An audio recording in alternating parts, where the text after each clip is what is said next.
Should you jump on the bandwagon to supersize and grow your business? Sharon Horne-Ellstrom here, and our idiom for today is jump on the bandwagon.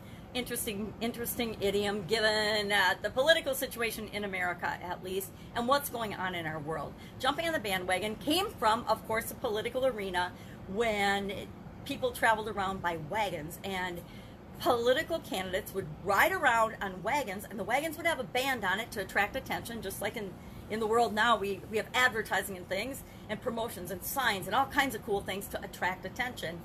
And if people supported that candidate, they would jump up on the bandwagon to indicate and to show their support. And that's where jump on the bandwagon, the expression, came from.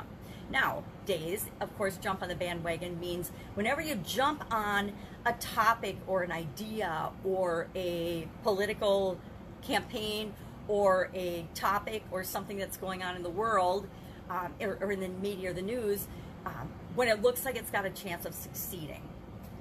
There's a lot of examples of that in our world, and especially in the world where we're so inundated with social media and with the headlines and things that are going on in the world. And a lot of people jump on different topics and jump on different bandwagons. Some people do it on purpose, some people do it based on their passion, some people do it for other motives and other reasons. But anyway you look at it, if you agree and jump on a topic that looks like it's going to succeed, that's called jumping on the bandwagon. Now, here's the thing. This one, I made the mistake of doing, and it wasn't a mistake, I did it on purpose. I copied and pasted last night, before I went to bed, a post that I knew would cause a reaction. Now, I was just testing my poor Facebook profile people, and I'm glad that a lot of them didn't jump on the bandwagon. If you look at the percent of people I have on my feed versus the number of people that actually commented and jumped on this, and it was a copy and paste thing, and I did it intentionally because I wanted to test this jumping on the bandwagon mentality and philosophy and see if social media is impacting that. And of course, we all know that it is definitely impacting this behavior to jump down one side or the other of any argument. Anything you post that's at all controversial, more coffee, is going to get a reaction.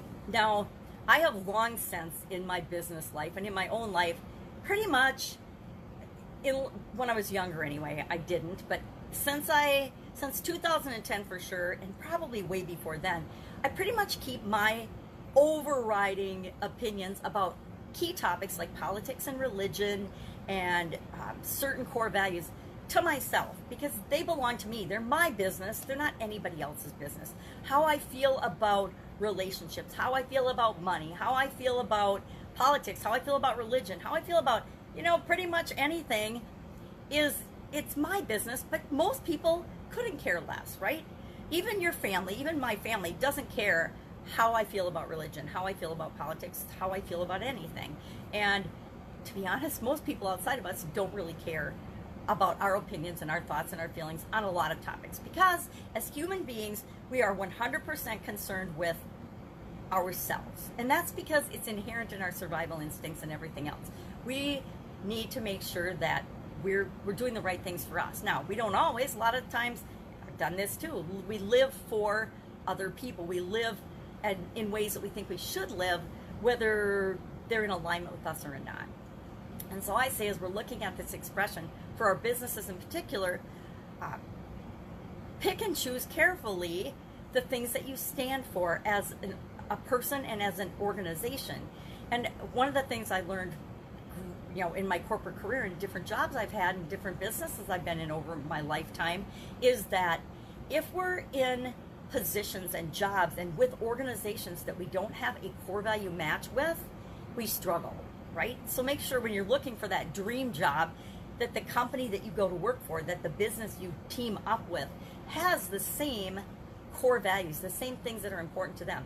If they are really customer focused, let's just talk about business, since this is a business video and audio. Let's talk about, with respect to business core values. Some businesses draw a really shady line in terms of their ethics and morals and values, and anything to make a buck, sales at all costs. They don't have a problem doing whatever it takes to encourage people, I want to say manipulate, but encourage people to buy from them.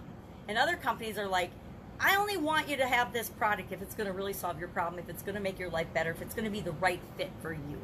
Totally different philosophies. And guess what? I've worked for both type of companies inadvertently early on in my career. And I found that I was super duper unhappy working for a company that didn't have core values that matched mine. We tend to think that everyone we interact with has the same beliefs and values that we do. And we learn through experience, usually getting beat over the head, that that is not so. I've learned through many years of sadness and disappointment that I thought my ex-husband and I had the same core values, but we were mismatched in a very key critical area that was a core value to me, that wasn't a core value to him. And if it's a core value to me and it's not a core value to my partner, guess what? That partnership is probably doomed to fail, because unlike unconditional love that we have for our children, we don't necessarily have unconditional love for a significant other, and they can actually do things that can sever that relationship. Anyway, the whole jump on the bandwagon thing got me to thinking about the importance of selecting and choosing the core values that are right for ourselves, living with them, and then making sure our business is in alignment with them. And then we attract the people that are right for our set of values and core values. And the people that aren't right for it, they're not attracted to our businesses. That's how we want to use jumping on the bandwagon to move our businesses ahead. We want people to know what we stand for, but we want to choose what we stand for to make sure it's in alignment with the people that we want to work with, the people that we want to attract. I found that in the past, sometimes I will find myself standing up for something, and then I'll step back and I'll say, heck, why am I even talking about this? Because it doesn't even match what I believe. Who does that belong to? Where did I get that belief? And why am I standing up for it? And is it still true for who I am today? Because guess what? We're always progressing and changing and growing and becoming, and so are our businesses. And as we change and grow, as we create the business that we really want, the way we really want to show up in the world, our overall tactics and strategies and the way we do things will change, but our core values tend to remain the same throughout our lifetime. If material things but that's not true. I would say I was much more materialistic when I was younger, and now there's so many things materially that just don't matter to me. I have never been a person that cared about cars and brands and things, yet I grew up in the same family. One of my sisters, two of my sisters actually, are very brand conscious and very into. One of them is an early adopter. Anything new piece of technology, man, she's got it right off the bat. She's an early adopter. So even in our own families, we can be very, very different. So jump on the bandwagon. Up to you. Would love to know how this has impacted you and your business. Again, in my businesses, I think businesses and my businesses have always been created to make the world a better place.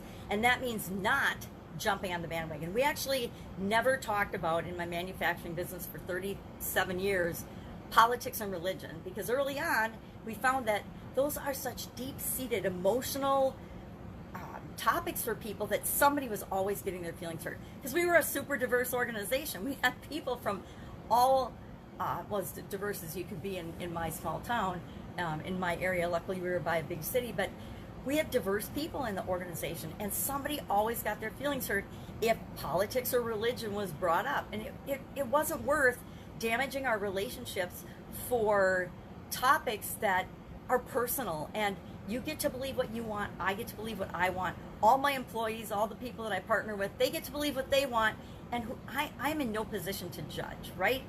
There's only one entity that gets to judge everybody, and it definitely is not me. So that's it. Love to know what you think about jumping on the bandwagon. If there's an idiom you'd like to know the meaning of, where did it come from, what does it mean, and how might we apply it to our businesses now, hit me up in the comments below. Otherwise, if I can help you in any way, ask. Or I will see you tomorrow with another interesting idiom. What does it mean? Where did it come from? And how might you use it in your business right now? Have an awesome day.